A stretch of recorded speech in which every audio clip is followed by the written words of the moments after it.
What's going on, guys? Welcome back to another video. In today's video, what I want to go over is why it is so hard to stick to MAF training. A lot of times I have people commenting on my videos asking, how long until I see results?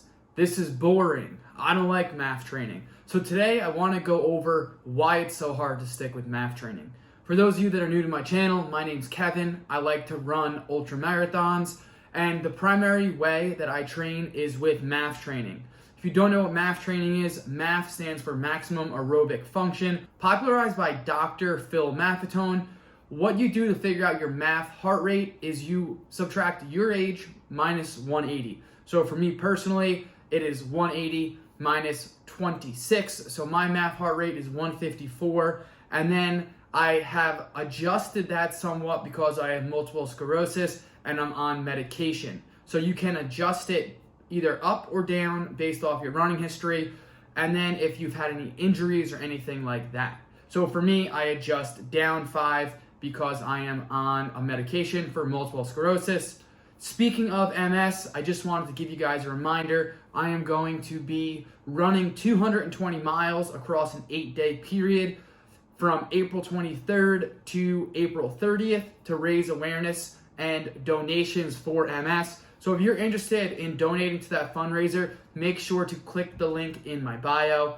But let's dive into today's topic. The first reason why it's hard to stick with MAF training is that it's boring, right? I'm going to be honest with you guys. It is boring to do MAF training. When you first start, you're going to be going out and you're going to be running very slow. You're going to have to go from pushing hard on your runs to taking it easy. And that's boring. You're gonna be running at the same pace, at the same effort, and it's not exciting. It's not like you're gonna go out and you're gonna be setting PRs, you're gonna be pushing yourself super hard. You're gonna be going out and just running a simple run at a steady heart rate, at a steady effort. So the first thing is that it's boring. It's not exciting, and you have to be okay with that if you're gonna stick with MAF. The second reason why it's hard to stick with MAF is because it takes time, and it takes time for every person. When you look at how long it's taken me to see results, it has taken me months and months before I start seeing the big results that I have seen. You'll start to have small victories during your training where after the first month or after the first 3 months, your times will come down, your paces will get better. But when you take a look over the broad horizon of your running, and if you look back, you're gonna see massive results. For me personally, I ran this past weekend, for example, I ran a half marathon distance, so I ran 13.1 miles. My average heart rate was 150, I believe, and my average pace was 7:57 per mile. I'll pop that up on the screen. I might have been off a little bit with my pace, but I had to be patient with my MAF training because I knew that it was going to take time, and I am seeing massive results from this. It took time, but it's well worth it, especially if you are looking to have longevity in the sport. It's going to be worth it. So just know that it takes time before you start seeing results. The third reason why it is hard to stick with MAF training is your paces are going to drop. I've kind of alluded to that already, but if you're somebody that has been crushing miles for a long time and you're running super fast, there's a good chance when you move to MAF training, your pace is going to get slower. That's a part of it. It's natural. You're going to be running at a heart rate that's probably way lower than what you're used to running. So if you are not okay with your paces dropping, there's a chance MAF training is not right for you, especially if you're somebody that wants to go out and hammer every day and wants to have these unreal paces. With MAF training, that's not what you're going to get, especially when you first start, and it might take some time before you see those results and see your MAF pace coming down. So make sure you know that as well going into it, that your paces are going to get slower.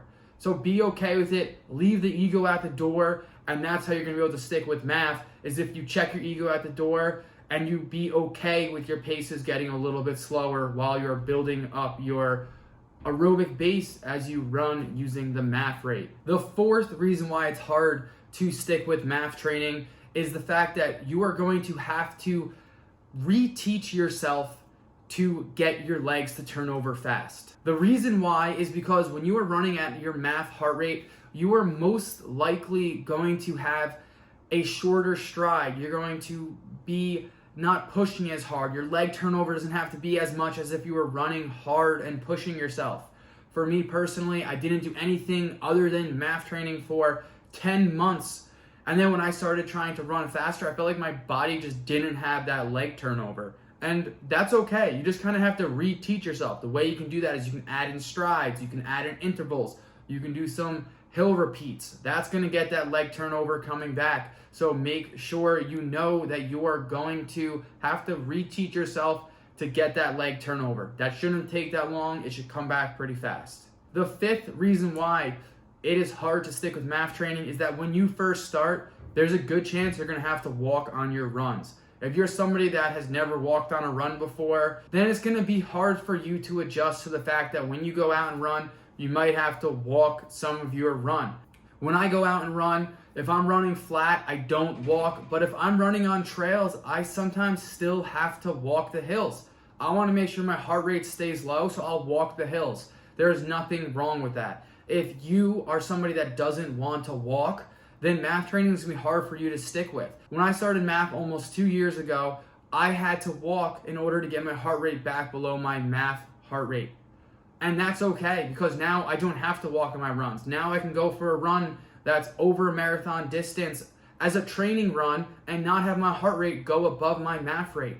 This is vital, this is super important, and it's something that you have to be okay with if you're going to stick with MAF.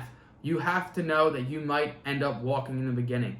So if you can get through all those things and not mind them and stick with it, you're going to see massive results. I have seen tremendous results. I think it's one of the best ways to train your aerobic base, and I think it's something that will pay dividends to you as you spend more and more time running and you spend more time working on your ability to build your aerobic base. Especially if you're somebody that wants to run over the long term, this is going to give you longevity in the sport. It's going to help you not burn out, and it's going to help you feel all around better. If you have tried out MAF, please let us know how you're doing with MAF. Was it something you liked? Was it something you didn't like? Are you still doing it? Let us know. I want this community to be able to thrive when it comes to their running journey. Thanks for watching, and I'll see you guys at a future video.